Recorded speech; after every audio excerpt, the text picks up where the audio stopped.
Captain Jake Morrison stood at the bridge window of Kepler Station, watching the stars. The space station was humanity's newest outpost, sitting at the edge of known space. It was quiet here, far from Earth and the busy trade routes. Jake liked the peace, but sometimes he wondered if they were too far from home. "Captain, we're getting something strange on the sensors," said Amy Sullivan from her communications desk.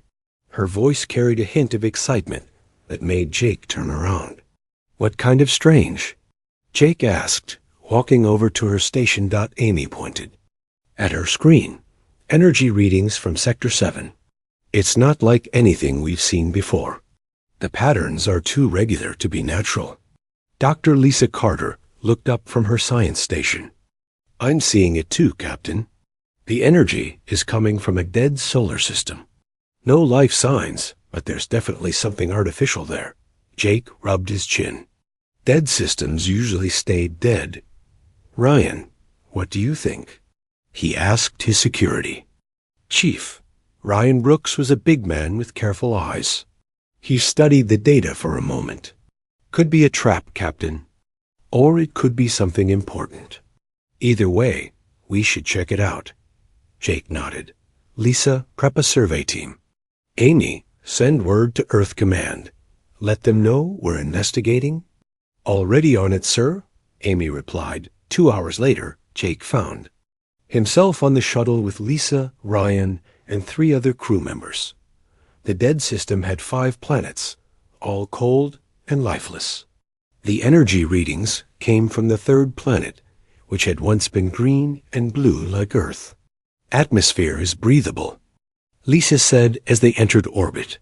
"Gravity is close to Earth normal, but the planet is completely dead.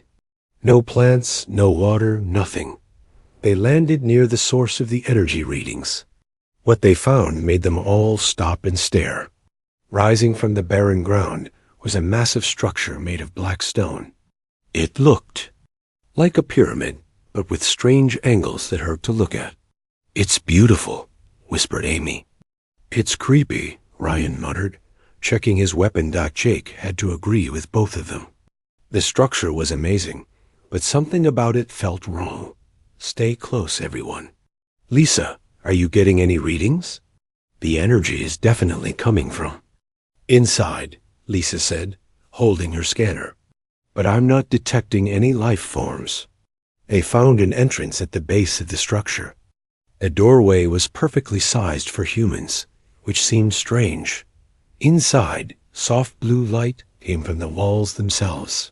The corridors were covered in symbols and pictures that seemed to move when you weren't looking directly at them. "These symbols," Lisa said, running her hand along the wall.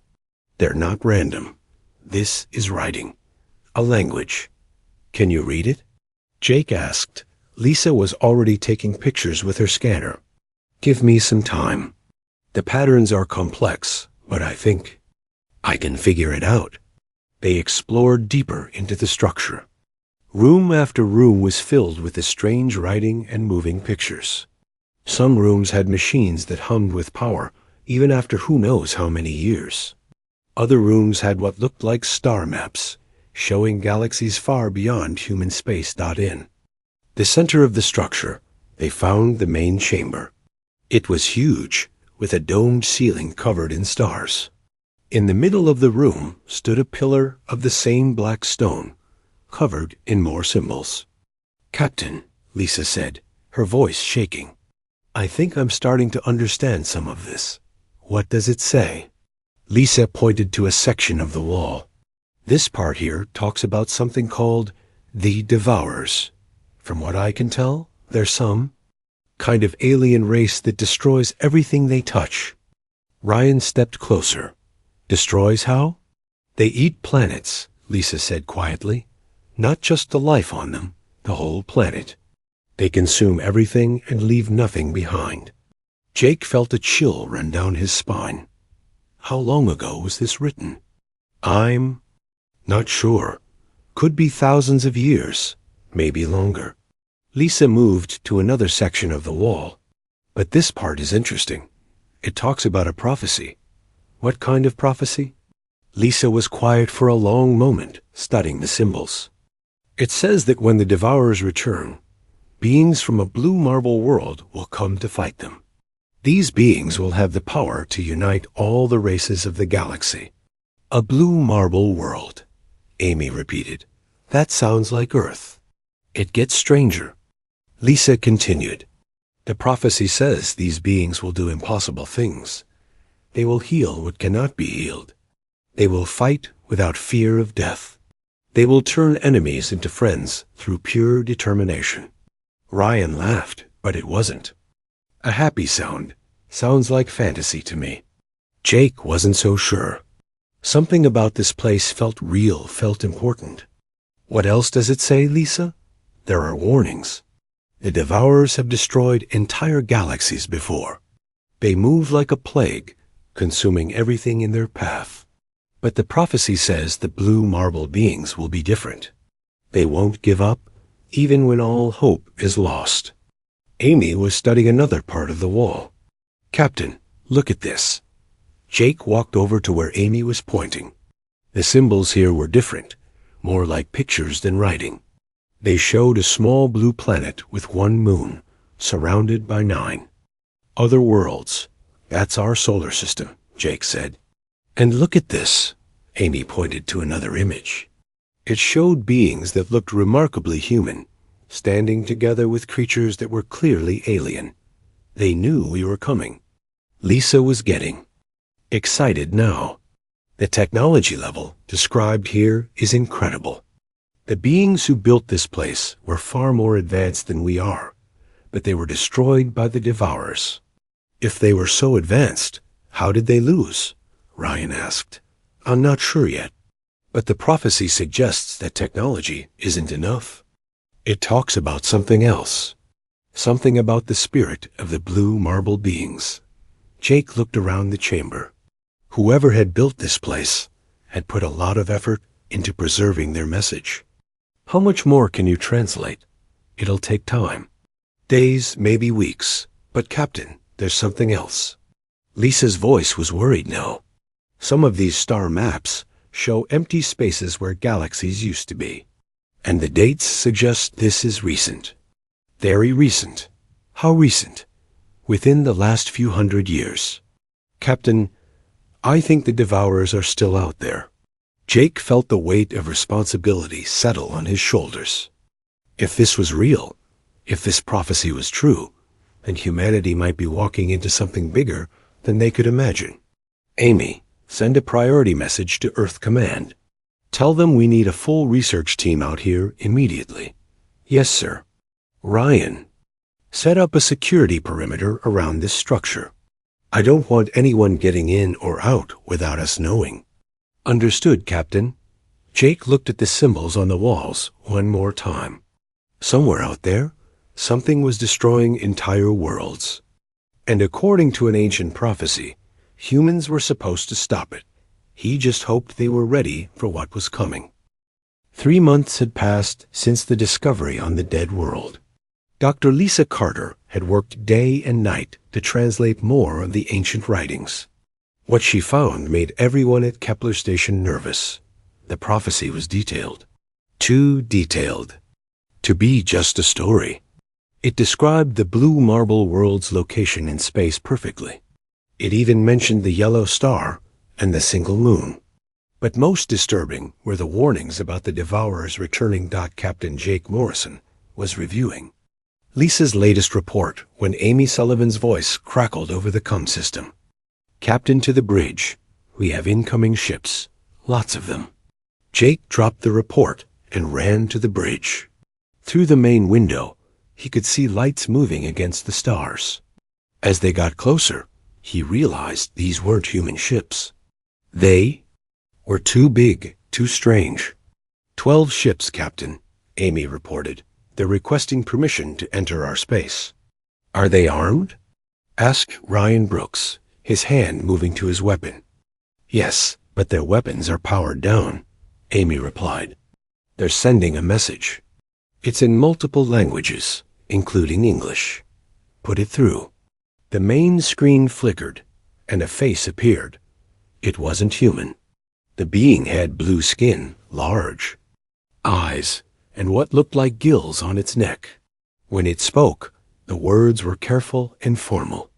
Greetings, beings of the blue marble world. I am High Commander Veltar of the Zephyrian Alliance. We come seeking safe passage through your territory. Jake stepped forward. This is Captain Narration of Kepler Station. What is the Zephyrian Alliance? We are 12 races joined together for survival. We flee from the Devourers, who have consumed our homeworlds. We ask only for passage to the far rim of the galaxy, where we might find safety. The word Devourers made Jake's blood run cold. How many survivors? 50,000 souls from 12 worlds, all that remains of civilizations that once numbered in the billions. Jake looked at Lisa, who nodded grimly. Commander Veltar, we'll need to discuss this with our government. Can you hold position while we make contact with Earth? We will wait, Captain Morrison. But know that the Devourers are not far behind us. The transmission ended, leaving the bridge in silence. Amy, get me Earth Command. Priority 1, Jake ordered. Already trying, sir. The message will take 6 hours to reach them, and 6 hours for a reply. Jake turned to Lisa. Those writings you translated, did they mention the Zephyrian Alliance? Not by name, but they described 12 races that would flee the Devourers before the blue marble beings arrived. Captain, I think this is really happening. 2 days later, Ambassador Helen Price arrived from Earth with a small diplomatic team. She was a calm woman with gray hair and sharp eyes. With her came Colonel Dan Wright, a military advisor who looked like he'd rather be fighting than talking. The first meeting took place on Kepler Station.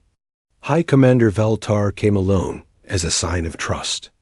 Up close, he was even more alien than on the screen. His blue skin had patterns that seemed to shift in the light, and his large eyes missed nothing. Your people are very young, Veltar sighed, looking around the conference room. We have been watching your species for only a few hundred years. You have barely left your homeworld. We're new to space, yes, Ambassador Price agreed, but we're willing to help refugees if we can. Veltar's expression was hard to read. Help? You do not understand what pursues us. The Devourers are not pirates or conquerors. They are death itself. They consume entire worlds, leaving nothing but empty space. Colonel Wright leaned forward. How do they fight? What weapons do they use? They use our own technology against us. They adapt to any weapon, any strategy. They learn from every battle and become stronger. We have fought them for decades, and only delayed our defeat. Then how are you still alive? Wright asked. Because we ran. We abandoned our homeworlds and fled like cowards. The pain in Veltar's voice was clear. 12 proud races, reduced to refugees begging for passage through primitive space. Ambassador Price kept her voice gentle. You're not cowards. You're survivors, and you came to the right place. Did we? Veltar asked. Your people have no great fleets, no weapons that could threaten the Devourers. What can you offer except a place to hide? Jake had been quiet during the meeting, but now he spoke up. Commander, have you ever heard of an ancient prophecy about beings from a blue marble world? Veltar's eyes widened. Where did you hear of the old stories? We found ruins on a dead world. Writings that talked about the Devourers and a prophecy. The prophecy of the unbending, Veltar whispered. Yes, we know it. Every child in the Alliance learns the old words. But it is myth, fantasy, a story to give hope to the hopeless. Lisa pulled out her tablet and showed Veltar photos of the writings. These don't look like fantasy to me. Veltar studied the images, his expression changing. These are written in the old tongue, the first language of the galaxy. Only the ancients knew this writing. What does the prophecy say exactly? Ambassador Price asked. Veltar was quiet for a long moment. When he spoke, his voice was different. Formal, like he was reciting something sacred. When the Devourers return to finish their feast, when the galaxy stands at the edge of final darkness, then shall come the beings of the blue marble world. They shall possess the fire that cannot be extinguished, the will that cannot be broken. They shall heal the wounds that will not close, fight the battles that cannot be won, and unite the scattered children of the stars. The room was silent. It also says, Veltar continued, that these beings will turn defeat into victory, not through superior weapons, but through something the Devourers cannot understand or consume. Something called the eternal flame of hope. Colonel Wright snorted. Hope doesn't stop weapons, doesn't it? Jake asked quietly. Commander, what makes the Devourers so powerful?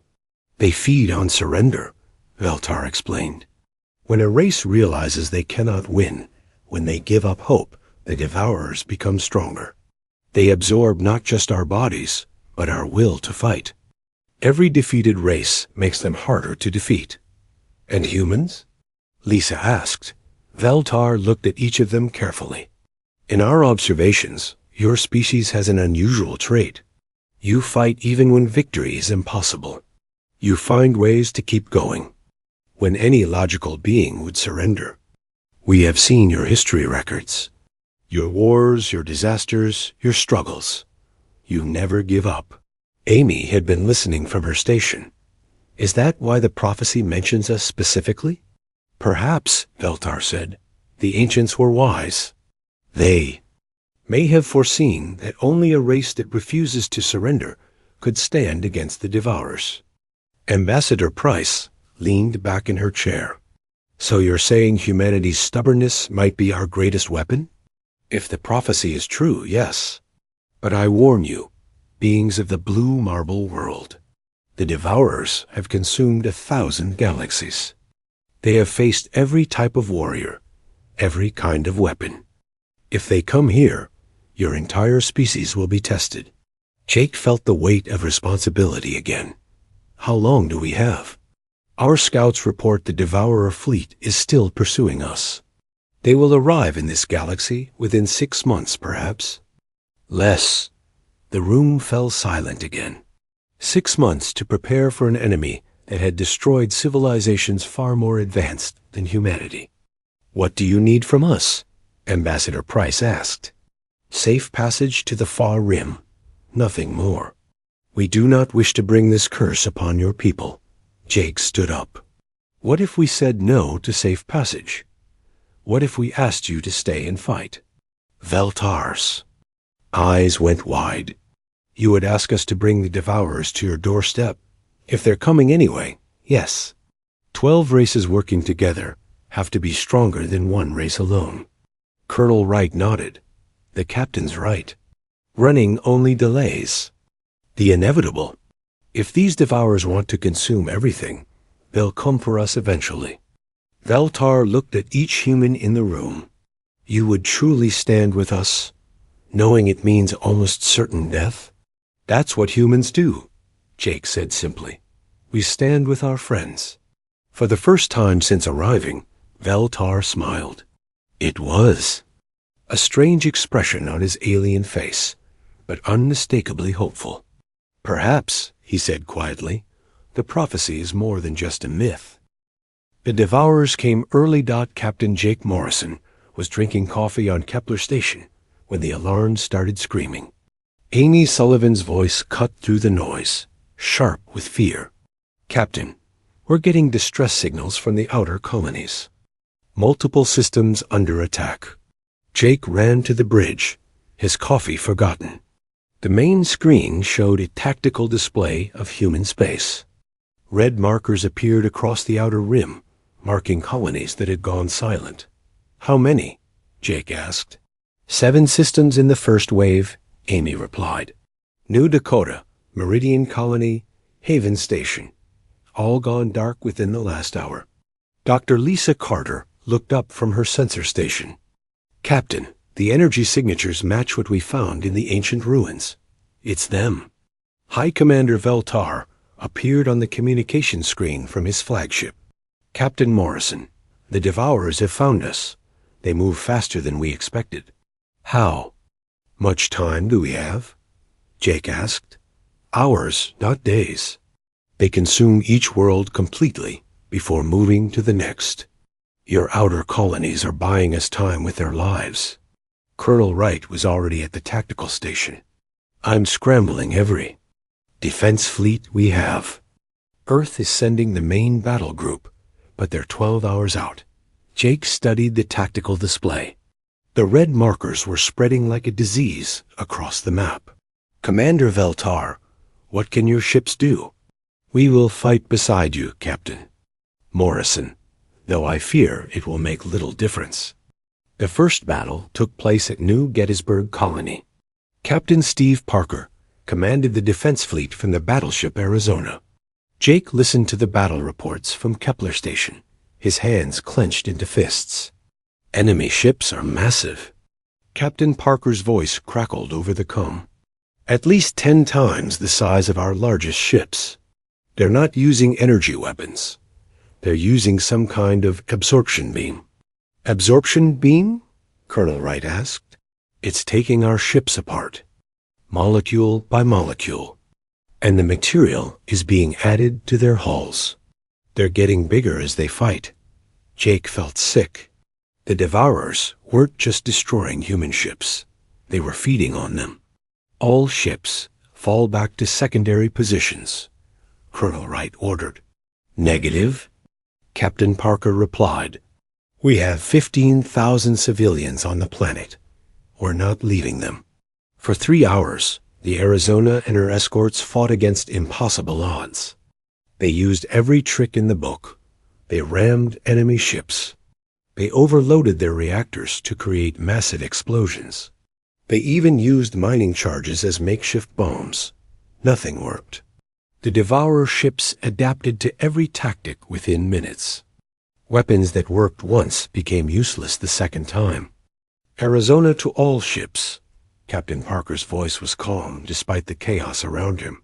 We can't win this fight, but we can make them pay for every inch. The Arizona's final transmission came 2 hours later. Tell my family I died fighting. Tell. Earth the Devourers can be hurt, but it takes everything we have. The line went dead. Jake stared at the tactical display. New Gettysburg showed as a red marker now. Another world consumed. Captain, Amy said quietly, Earth Command is asking for recommendations. Jake looked at the advancing red markers.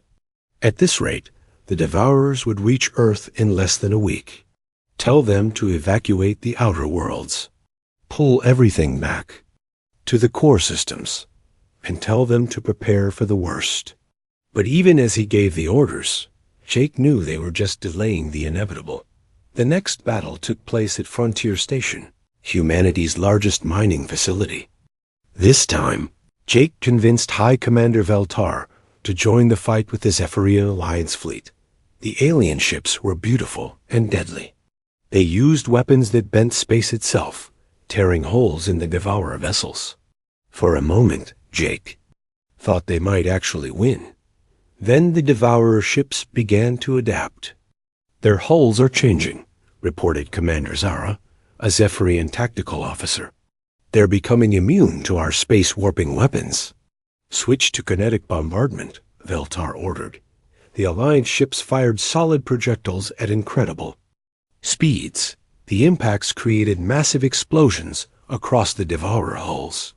But within minutes, the enemy ships developed armor that absorbed kinetic energy. They're learning from every attack, Lisa observed from her position on the bridge. Every weapon we use teaches them how to defend against it. Jake watched the battle turn against them. The combined human and alien fleet was losing badly. But something was different about this fight. The humans weren't retreating when logic said they should. Engineer Beth Hayes was aboard the human destroyer Defiant. When her ship's main weapons failed, she jerry-rigged the mining equipment to fire explosive charges. When those ran out, She used the reactor coolant as a chemical weapon. Defiant to fleet, Beth's voice came over the comm. I'm going to ram their command ship. Maybe I can take some of them with me. Negative, Defiant. Fall back to rally point. Sorry, Control. But sometimes you have to make your own lock. The Defiant accelerated toward the largest Devourer ship. At the last second, Beth overloaded every system on her ship. The explosion lit up space like a small star. When the light faded, the Devourer command ship was damaged, but still functional. But something had changed.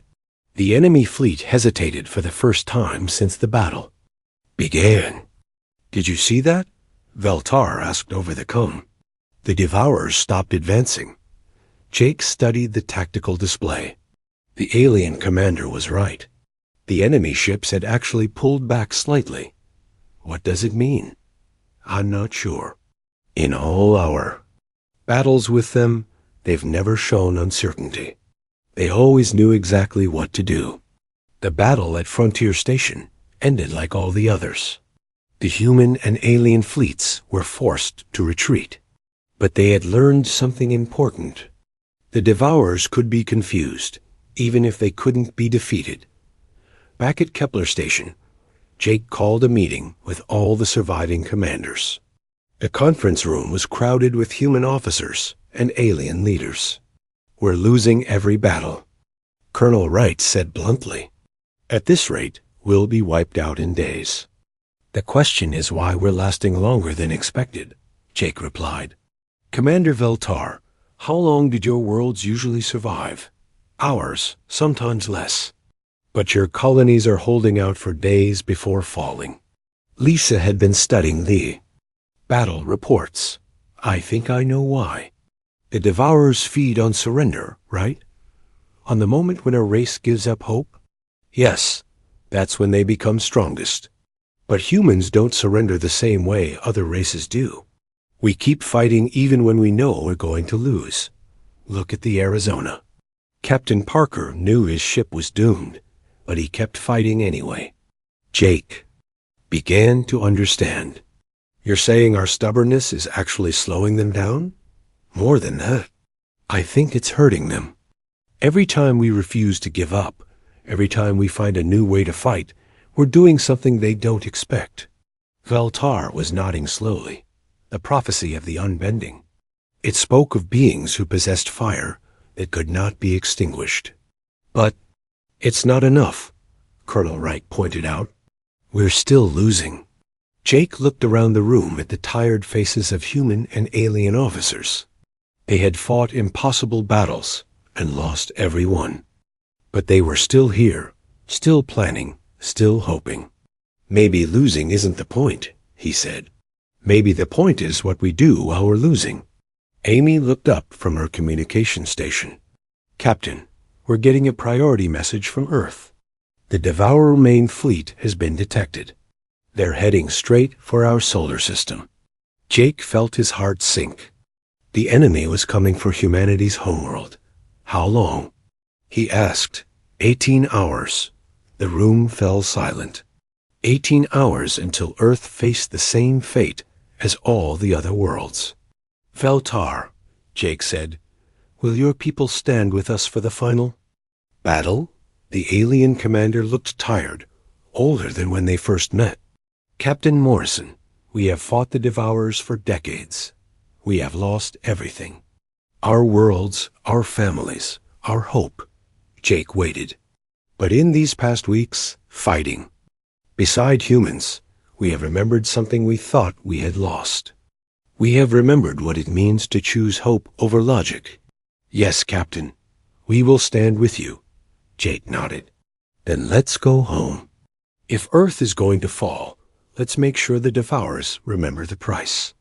As the combined fleet prepared to leave for Earth, Jake looked out at the stars one last time from Kepler Station. Somewhere out there, an ancient race had left a prophecy about this moment. They had believed that beings from a blue marble world could do the impossible. Jake just hoped they were right. Earth hung in space like a blue jewel, surrounded by the largest fleet humanity had ever assembled. Ships from every nation floated in formation around their homeworld. Beside them, the vessels of the Zephyrian Alliance added their strange beauty. To the defense grid, Captain Jake Morrison stood on the bridge of the command ship Liberty, watching the enemy approach. The Devourer fleet was a dark cloud against the stars, so massive it blocked out entire sections of space. "Final count, Amy?" Jake asked. Amy Sullivan checked her readings. "Over 3,000 Devourer ships, Captain. They've grown since the last battle." Dr. Lisa Carter, now serving as Earth's chief science officer, looked up from her station. "They've been feeding on every world they conquered. Each victory makes them stronger." High Commander Veltar appeared on the communication screen. "Captain Morrison, this is their full fleet. Everything they have is here." "Good," Jake replied. "Then we only have to beat them once." Colonel Wright shook his head. "Jake, look at those numbers. We have maybe 500 ships total. They have 6 times that many."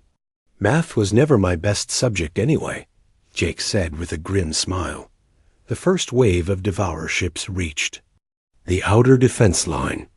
The human and alien fleets opened fire with everything they had. Space lit up with explosions and energy beams. For a few minutes, it looked like they might actually hold the line. The coordinated defense was devastating. Dozens of enemy ships were destroyed in the opening barrage. Then the Devourers adapted. There, ships began to change shape, spreading out to minimize damage. Their hulls shifted color to absorb energy weapons. Within an hour, the human weapons were barely scratching them. "Fall back to the second line," Colonel Wright ordered, but something strange was happening. Jake noticed it first on the long range. "Sensors. Amy, are you seeing this?" "Yes, sir." "The Devourer advance has slowed. They're not moving at their usual speed." Dr. Carter was studying the energy readings. "Captain, I'm detecting unusual patterns in their ships. It's like they're fighting some kind of internal interference." Veltar's image flickered on the screen.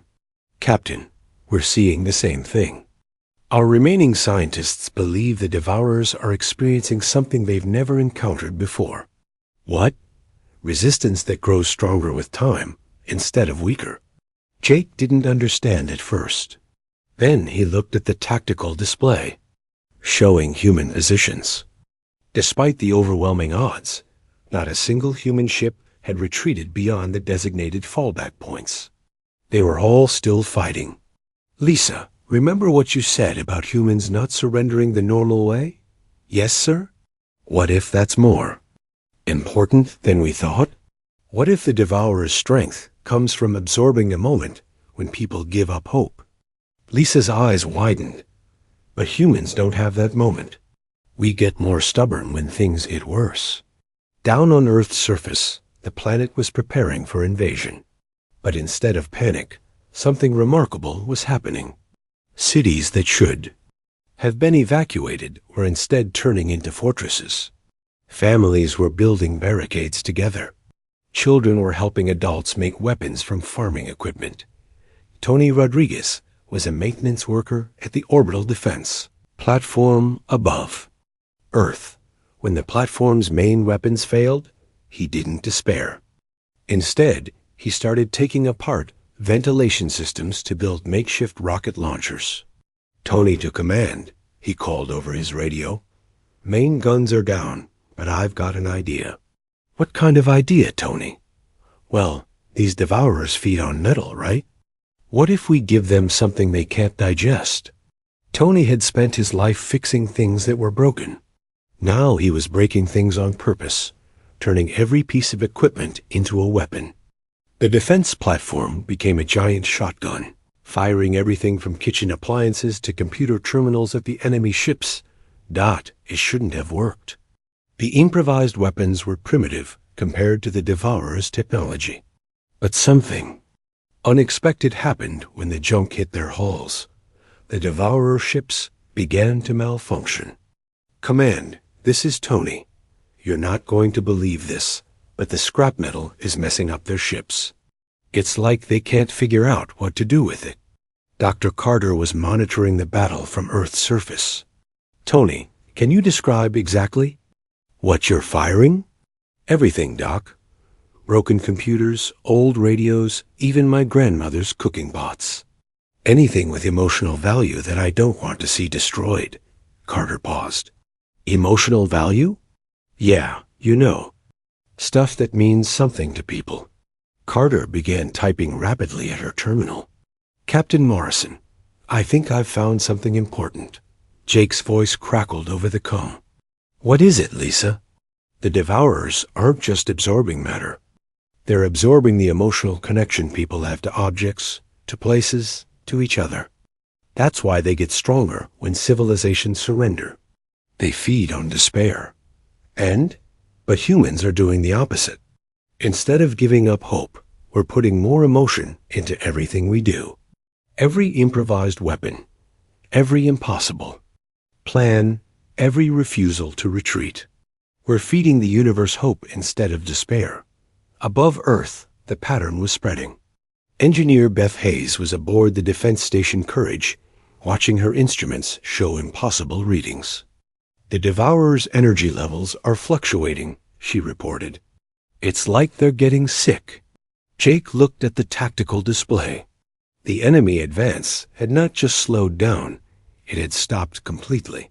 For the first time since the war began, the Devourers were retreating. All ships advance to contact, Jake ordered. Let's see what happens when we push back. The human and alien fleets moved forward. The Devourer ships tried to fight, but their movements were sluggish, confused. Ships that had adapted to every weapon humanity possessed were now struggling. Against improvised attacks that made no logical sense, Veltar's voice carried amazement. Captain Morrison, our sensors show the Devourer collective consciousness is breaking down. They're losing coordination. What's causing it? We believe it's you, your entire species. The Devourers have never encountered a race that becomes more determined when facing impossible odds. Every human act of defiance is like poison to their collective mind. On Earth's surface, the pattern continued. Dr. Elena Vasquez, working in an underground laboratory, made a discovery that changed everything. Command, this is Dr. Vasquez. I've been studying the energy patterns humans generate when they're fighting. Hopeless battles. What did you find? Jake asked. We produce a unique bioelectric field when we refuse to give up. It's strongest when we're protecting something we love, or when we're doing something that should be impossible. Can we weaponize it? I think we already are. Every human who chooses hope over logic is broadcasting this field. The Devourers can't process it. It's literally driving them insane. Marcus Johnson, an engineer working alongside Dr. Vasquez, looked up from his calculations. Doctor, what if we could amplify this effect? How? By doing what humans do best. By attempting something completely crazy that has no chance of working. Jake listened to the conversation over the comm system. Around him, the bridge crew was smiling despite the desperate situation. The most impossible plan in human history was starting to make sense. All ships, this is Morrison. New mission parameters. We're not trying to defeat the Devourers anymore. Sir? Colonel Wright asked. We're going to save them. The silence on the comm channels was complete. Captain, Veltar's voice was careful. Perhaps the stress of battle has affected your judgment. No, listen. The Devourers are a collective. Consciousness, right? They've been absorbing despair from conquered races for millions of years. They're drowning in it. What if we could give them something else instead? Dr. Carter understood first. Hope. We give them hope. Exactly. Instead of fighting them, we show them what it means to choose life over death. What it means to hope when there's no reason to hope. The plan that followed was the most human thing anyone had ever attempted. Instead of attacking the Devourer, fleet, The human ships began broadcasting everything that made humanity special. They sent music, poetry, stories of people who never gave up. They transmitted videos of children playing, of families reuniting, of communities rebuilding after disasters. Engineer Marcus Johnson worked with Dr. Vasquez to amplify the broadcasts. "We're sending them our entire emotional spectrum," he explained. To Jake, not just the hope, but the fear, the love, the stubborn refusal to quit. "Will it work?" "Captain, we're trying to cure a collective consciousness that's been insane for millions of years. By any logical measure, this is impossible." Jake grinned. "Good. Impossible is what humans do best." The effect was immediate and dramatic. The Devourer ships began to shake violently. Some broke apart completely. Others started flying in random directions. "Their collective consciousness is fragmenting," Veltar reported. "Individual ships are breaking away from the main fleet." But the most amazing thing happened next. Some of the Devourer ships stopped fighting entirely. They just hung in space, as if listening to something they had never heard before. "Captain," Amy said, her voice filled with wonder, "we're receiving a transmission from one of the Devourer ships. Put it through." The voice that came over the speakers was strange, layered, like many voices speaking at once. But underneath the alien tones, there was something recognizable: pain, loneliness, and for the first time in millions of years, hope. "Blue marble beings," the voice said slowly. "We ream." The core Devourer ship was enormous. It dwarfed everything around it, a black mass of twisted metal and absorbed worlds that stretched for miles in every direction. At its heart pulsed the original consciousness, the mind that had started the cycle of consumption millions of years ago. Captain Jake Morrison led the final assault from the bridge of the Liberty. Around him flew ships from Earth, vessels from the Zephyrian Alliance, and most remarkably, former Devourer ships now fighting against their old masters. "All ships, this is Morrison," Jake announced over the fleet comm. "Today we finish what started on a dead world with an ancient prophecy. Today we prove that hope is stronger than hunger." The battle was unlike anything humanity had ever fought. A core ship defended itself with weapons that could tear holes in space itself. It fired beams that turned matter into energy, created gravity wells that crushed ships like tin cans. But the attacking fleet had something the Devourers had never faced before. They had purpose beyond survival. They were fighting to save not just themselves, but their enemy as well. Engineer Beth Hayes was aboard the assault ship Determination, leading a boarding party toward the core ship's hull. Beth to Morrison: "We're taking heavy fire, but we're almost through their outer defenses. What's the plan once you get inside?" Jake asked. "Same thing we've been doing all along, Captain. Something impossible." Beth's team had studied the freed Devourer ships to understand how the collective consciousness worked. What they found was heartbreaking. Millions of individual minds trapped inside a shared nightmare, forced to consume and destroy, while part of them screamed in protest. "The core mind is like a virus," Dr. Carter explained over the comm. "It overwrites individual consciousness with the need to consume. But if we can reach the original personality underneath, maybe we can break the cycle. How do we do that? By showing it what it used to be before the hunger took over." Beth's team fought their way through the core ship's corridors.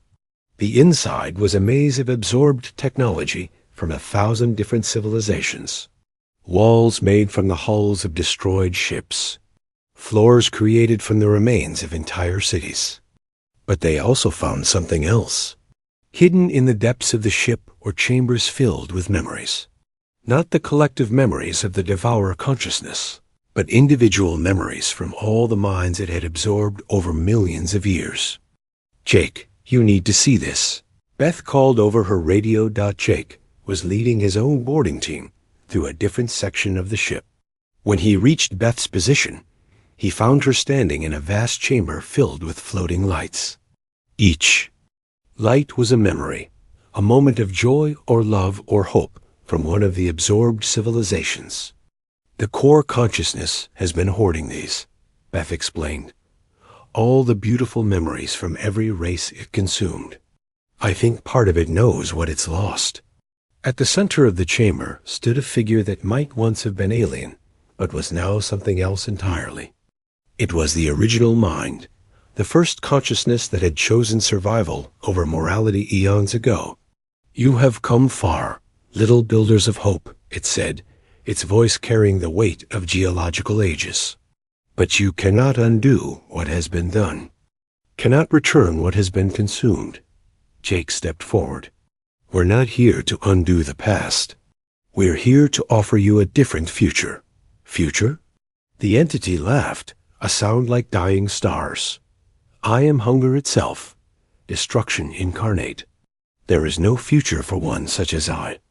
There's always a future, Jake said firmly, as long as you're still capable of choosing. Beth activated her equipment, and the chamber filled with broadcasts from Earth. Not just human transmissions, but communications from all the species in the Zephyrian Alliance. Messages of hope, love, determination, and most importantly, forgiveness. We know what you were before. Dr. Carter's voice came through the broadcast. We've found records in the ancient ruins. You were explorers once, scientists. You discovered something beautiful in the universe and wanted to preserve it. The entity's form began to shift, becoming more recognizable as the humanoid being it had once been millions of years ago. We were trying to save our people from a dying star. We thought if we could absorb the life force of other worlds, we could survive. You did survive, Jake pointed out, but you forgot what you were trying to save. Around them, the memory lights began to move, swirling in patterns that told the story of countless civilizations. Not their destruction, but their moments of greatest beauty. The first time species learned to fly. The discovery of art, music, love. The choice to help strangers for no reward. This is what you've been protecting all along, Beth said gently. You kept the best parts of every civilization you absorbed. Deep down, you never forgot what was worth saving. The entity was changing, its form becoming less monstrous and more recognizably the being it had been long ago. But the things I have done, the worlds destroyed, the lives ended, can't be undone, Jake agreed. But they can be honored. You can choose to become something that protects instead of consumes. Throughout the core ship, other members of Beth's team were working with freed devourer minds to shut down the consumption systems. Engineer Tony Rodriguez had discovered that the ship's power source was literally feeding on despair. When they began broadcasting hope instead, the entire vessel started to malfunction. Jake, this is Tony. The ship's power systems are going crazy. It's like they don't know how to process positive emotions. Can you shut them down safely? Define safely, Tony replied with a grin in his voice. If you mean without blowing up half the solar system, probably not. If you mean while saving as many absorbed minds as possible, then yeah, I got this.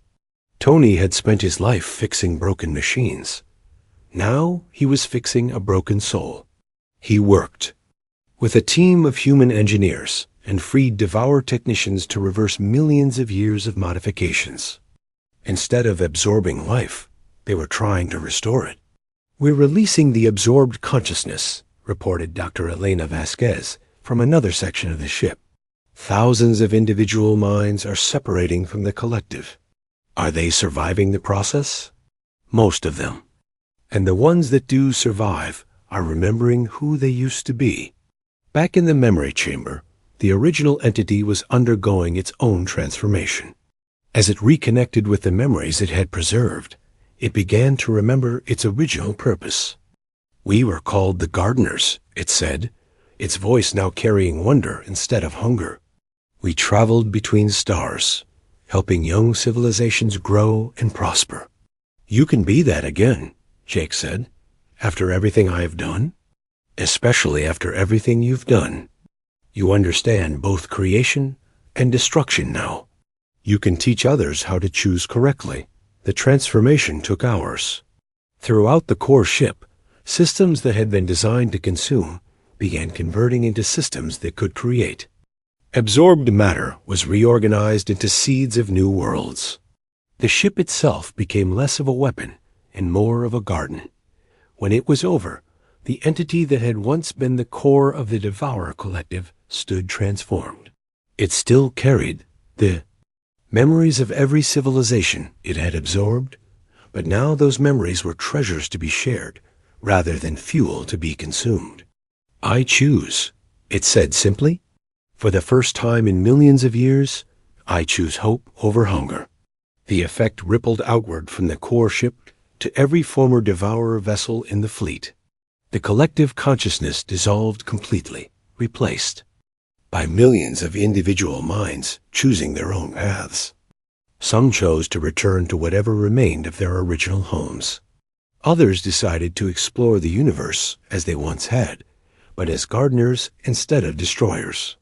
Many asked to stay near Earth, to learn from the species that had saved them from their own hunger. High Commander Veltar appeared on the Liberty's main screen, his expression one of absolute amazement. Captain Morrison, our long-range sensors are detecting something unprecedented. What? In the galaxies the Devourers previously consumed, new life is appearing. The released consciousness is somehow restoring what was destroyed. Jake looked out at the view screen, where hundreds of former Devourer ships were now working together to create rather than destroy. Earth hung in the background, safe and blue and beautiful. The prophecy, he said quietly. Amy Sullivan nodded from her station. Beings from a blue marble world who would heal what could not be healed, who would turn enemies into friends. Dr. Carter was monitoring the transformed fleet. Captain, we're receiving construction plans from the former Devourers. They want to help us build better ships, better space stations. They're offering to share millions of years of collected knowledge.